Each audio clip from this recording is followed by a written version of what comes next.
como é que a nossa imaginação nos conecta com outras pessoas. E se eu dissesse que ela pode ir além, nos conectar com o universo inteiro? Parece uma ideia meio, sei lá, esotérica, né? Mas talvez não seja. Hoje a gente vai investigar exatamente isso. Vamos mergulhar no conceito de imaginação social.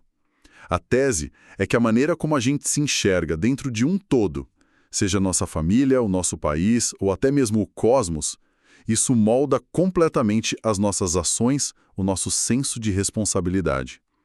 E para fazer essa análise, a gente tem fontes que propõem uma comparação que, assim, à primeira vista parece impossível. O imperador romano do século II, Marco Aurélio, e um erudito japonês do século XVIII, Ameno Morihoshi. E o nosso desafio aqui é justamente esse. Como é que esses dois caras, sabe, separados por 1.500 anos, um oceano de distância, vivendo em culturas que, nossa, não podiam ser mais diferentes, como eles acabaram bebendo da mesma fonte de ideias. Ambos chegaram à conclusão de que ser humano é ser social e que essa conexão não tem fronteiras, ela se estende a tudo o que existe. É uma daquelas coincidências da história que fazem a gente coçar a cabeça e pensar, né? Totalmente. Então vamos começar pelo nome mais familiar, Marco Aurélio. Muita gente conhece ele como um dos 5 bons imperadores de Roma, mas as fontes que a gente tem aqui se concentram no outro lado dele, o filósofo, o escritor, um dos grandes nomes do estoicismo. Exato. E para entender a cabeça dele, é preciso entender o básico do estoicismo. Não é sobre ser uma pessoa fria e sem emoções, como o senso comum diz, sabe? A busca era pela virtude e pela tranquilidade da alma, a tal da equanimidade. E a ferramenta para isso era a razão. Os estoicos acreditavam que, ao usar a lógica para entender o mundo como ele realmente é, e não como as nossas emoções pintam, a gente conseguiria focar no que pode controlar, que são os nossos próprios pensamentos e ações. O resto, o que vem de fora, é indiferente. E o grande legado escrito dele é um livro que muita gente já ouviu falar, As Meditações. O curioso, como uma das fontes aponta, é que ele o escreveu para si mesmo, como um diário pessoal, e em grego, que era a língua da filosofia, não em latim, a língua oficial do Império. Sim, e é por isso que o livro não tem uma estrutura rígida. É uma coleção de aforismos, de pensamentos curtos e diretos sobre como viver, como encarar a morte, como lidar com gente difícil. É quase um manual de autoterapia, o que o torna incrivelmente moderno, né? Muito acessível. E é nesse diário que ele desenvolve de forma muito pessoal a ideia estoica de uma natureza humana universal. O raciocínio dele é muito elegante. Ele diz: se todos nós, seres humanos, compartilhamos da capacidade de raciocinar, então essa razão é a nossa essência comum. E se compartilhamos a mesma essência, somos todos parentes. Formamos uma única comunidade global, uma cosmópole. Então não é uma escolha ser social. Não, é a nossa configuração de fábrica. Faz todo sentido, somos animais sociais, afinal. Mas o que me chocou nas fontes foi a intensidade com que ele defende essa ideia. Não é só uma constatação filosófica. Não mesmo. Para ele negar essa natureza social é uma espécie de crime contra o cosmos. Ele via a pessoa que se isola voluntariamente, que se recusa a participar da comunidade, não como alguém que fez uma escolha de estilo de vida, mas como alguém doente, alguém que está ativamente prejudicando o todo. Nossa! A fonte traz uma citação que é pesada. Ele diz que o recluso é um fugitivo, se foge do princípio social, cego, se fecha o olho da mente, um tumor no universo, se afasta e se separa do princípio de nossa natureza comum. Uau! Um tumor no universo, isso é de uma violência. Ele não está falando de uma preferência pessoal, tipo de um introvertido que prefere ficar em casa. Ele está descrevendo uma patologia cósmica. Por que uma linguagem tão extrema? Do que para um estoico como Aurélio, o universo, o cosmos, é um organismo vivo. Um organismo racional e perfeitamente interligado. Cada parte tem uma função para o bem do todo.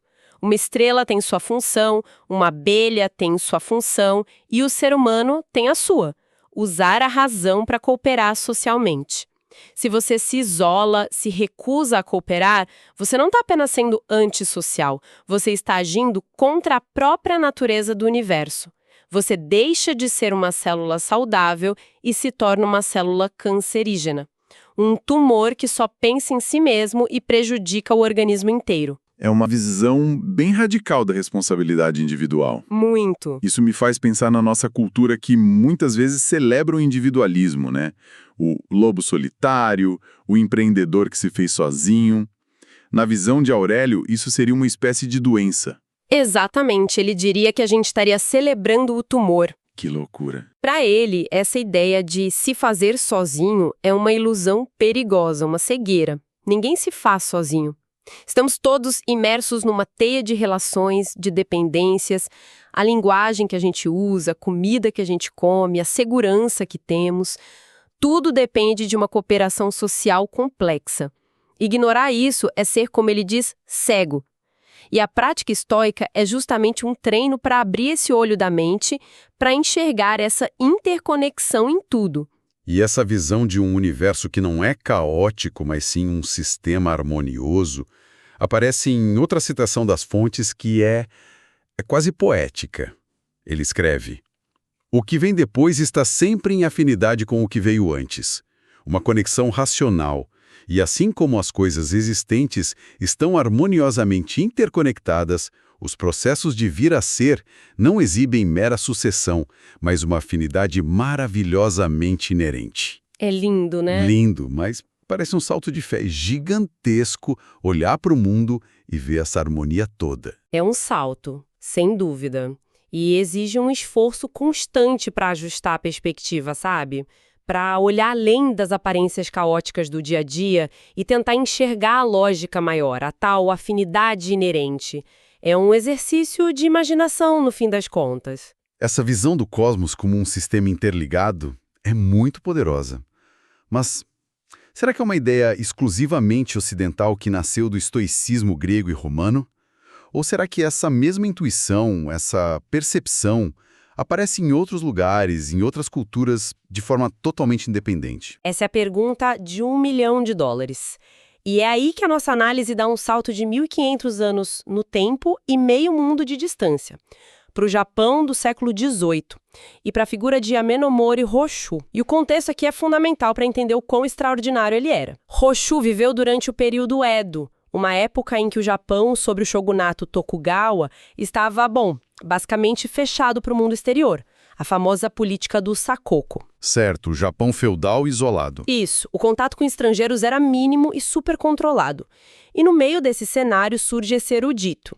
E, assim como Marco Aurélio, Hoshu deixou uma coleção de pensamentos e observações, publicada depois da morte dele, chamada Tawaregussa. Tawaregussa. Que significa algo como divertimentos ou pensamentos ociosos. E, de novo, o formato é muito parecido com as meditações.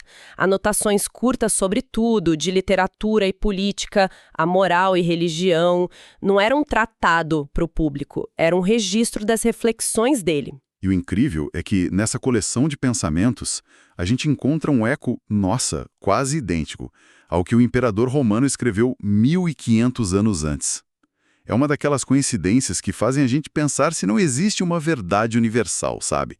Que diferentes culturas acessam em momentos diferentes. Precisamente. A fonte destaca uma passagem de Hoshu que é a peça central do pensamento dele.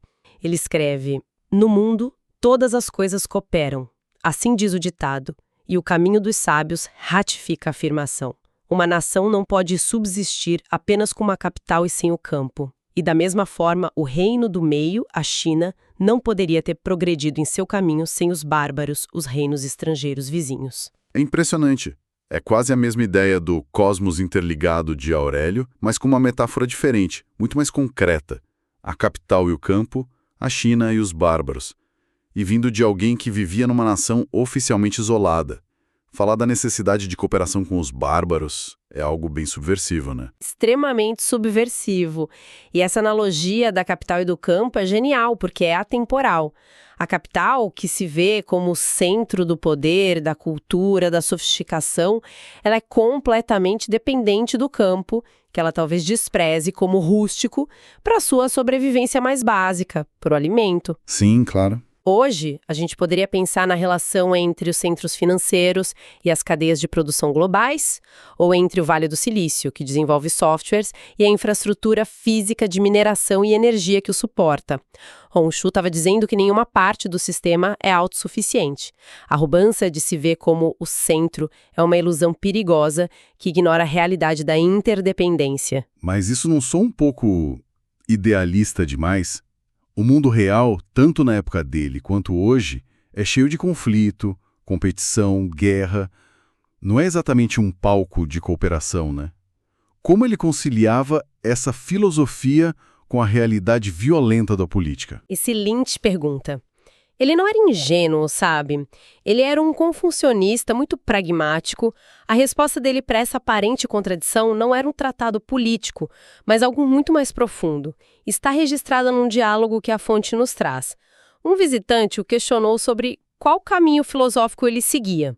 Basicamente, você é confucionista que se engaja com o mundo, taoísta que tenta esquecê-lo ou budista que tenta escapar dele.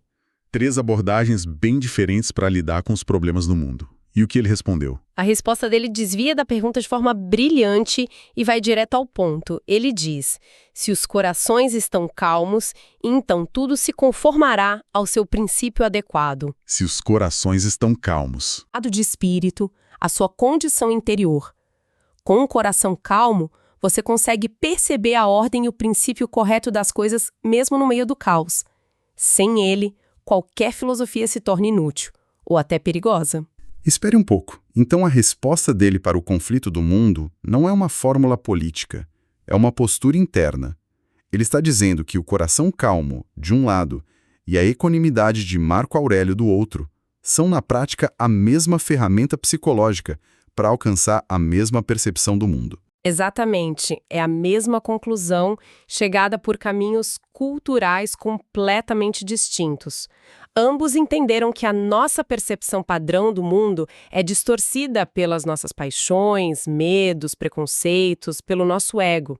A gente fica preso em julgamentos de bom e ruim, nós e eles. E essa agitação interna nos impede de ver a realidade mais ampla, a teia de interconexão. E a mente serena. O coração calmo. Não é um objetivo final só para se sentir bem. É uma ferramenta de percepção. É como limpar uma lente embaçada para finalmente ver a paisagem como ela é. É engraçado, a gente costuma associar a imaginação com criatividade, com agitação, com pensar fora da caixa, né? Mas aqui a ideia é quase o oposto. A imaginação social, essa capacidade de ver as conexões, só funciona direito quando a mente está quieta, serena. É uma inversão total do que a gente costuma pensar e é extremamente relevante para hoje. Vivemos na era da indignação, onde as plataformas de mídia social são projetadas para provocar reações emocionais imediatas. A gente é constantemente bombardeado com informações que nos empurram para a raiva, para o medo, para o tribalismo. Sim. Nesse ambiente, cultivar um coração calmo não é um luxo. É uma necessidade para não ser arrastado por essa correnteza e conseguir pensar com clareza. Ou seja, sem essa calma interior, a nossa imaginação social fica atrofiada. A gente só consegue se imaginar como parte do nosso pequeno grupo, da nossa tribo, e enxergar todos os outros como ameaças ou obstáculos. E é aí que a síntese do pensamento dos dois fica clara. A imaginação social, essa capacidade de se ver como parte de um todo interligado, não é um dom místico. É uma habilidade que precisa ser cultivada. E a condição para esse cultivo é o desapego das nossas reações automáticas, dos nossos preconceitos. É essa mente tranquila que permite à imaginação expandir o seu foco, sair do nosso próprio umbigo e perceber as relações que nos unem a tudo e a todos. Exato. Sem a calma, a imaginação fica míope, restrita apenas ao que nos afeta diretamente. Então, o que a gente leva dessa jornada de Roma ao Japão? Fica muito claro que 2 pensadores brilhantes, em contextos completamente isolados um do outro, identificaram a mesma sequência. A serenidade da mente é a chave que abre a porta para a percepção da nossa natureza social interconectada. E essa percepção, por sua vez, é a base para uma vida ética e plena. Isso transforma a busca pela paz interior de um ato egoísta para se sentir bem em um ato de responsabilidade social. Para Aurélio e Rousseau, você não busca a calma apenas para seu próprio benefício. Você busca calma para conseguir enxergar o mundo com clareza e, assim, poder agir de forma mais justa e cooperativa dentro dele. Em um mundo tão polarizado como o nosso, essa lição é de uma urgência brutal. Sem dúvida. A capacidade de dar um passo atrás, respirar e acalmar a mente antes de reagir talvez seja a habilidade cívica mais importante que podemos desenvolver. É uma ideia muito poderosa. E para encerrar, vamos deixar uma pergunta que a própria fonte sugere. Um convite para que cada um continue essa reflexão. Não é uma pergunta com resposta fácil, mas talvez o ato de se perguntar já seja o mais importante. A pergunta é: de que maneira ou em que grau as nossas relações sociais são condicionadas ou influenciadas pela forma como, talvez por acaso, nós pensamos sobre a natureza do universo?